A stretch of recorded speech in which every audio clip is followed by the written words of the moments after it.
মানিকগঞ্জের হরিরামপুরে পেঁয়াজ ক্ষেতের পাশে থেকে এক যুবলীগ নেতার মরদেহ উদ্ধার করেছে পুলিশ।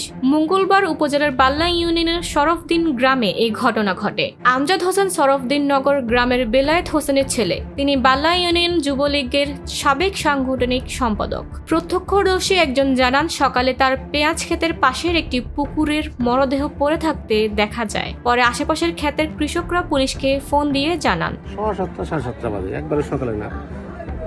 তাই আমি মনে করছি পাগল আর কি।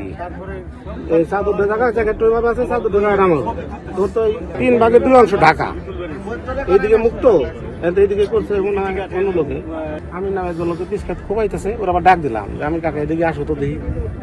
এই পাগল তো মনে হয় বাঁচা নাই, মারা গেছে। তখন পেট ওই জায়গায় দেখা দিতেছে, কিন্তু পেট আর উঁচু নিচু হয় না। তখন আমি কাকার করলাম পাগলটা মনে মারাই গেছে। পরে আবার এই জায়গায় পিস খেতে পাইতেছে, আরো দুজন লোকের আমি ডাক দিলাম। দেখো তো চিনো নাকি, হয়তো পিস লাগে না, কামড়টা আমার বাড়ি থেকে আসে, কামড়টা হইতে পারে, চিনো নাকি তোমরা? পুরাও ছিল না, মানে চেনা যায় না, মুখ দেখা যায় না আর কি। পরে ফুচেন আসি পার্টি করতেছে, ওই পারে একজন লোক আবার ওর মতো আছে। পরে আবার জ্যাকেটটা ওই আমি ওর বাড়ির পাশেই, বলে জ্যাকেটটা তোর মতোই দেখা যায়। পরে আবার আমার কাছে আমার খালাতো ভাইয়ের বাড়ি ফোন দিলাম যে বিনাথ কাকারে বাড়ি যেটু খবর কত, ওর নাম হলো আমজাদ বাড়ি আছে কিনা, কিংবা এদেরকে পাঠিয়ে দাও। জ্যাকেটটাকে দেখলে তো ঠিক পাবো, মুখ যত টাকাই থাক।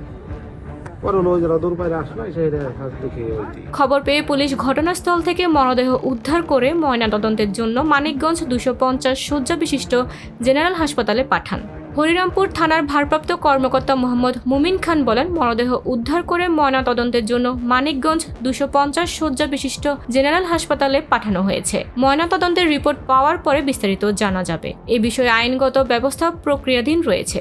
সকালবেলা এখান থেকে আমাকে ফোন দেওয়া হয় যে শরফদিনগর চকে একজন যুবকের মৃতদেহ লাশ পাওয়া গেছে। এই সংবাদ পেয়ে আমরা এখানে আসি। এসে এখানে একটা লাশ পড়ে থাকতে দেখি।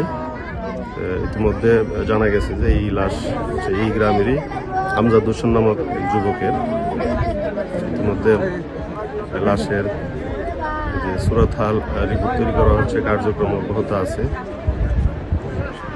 লাশ ময়নাতদন্তের জন্য মর্গে প্রেরণ করা হবে।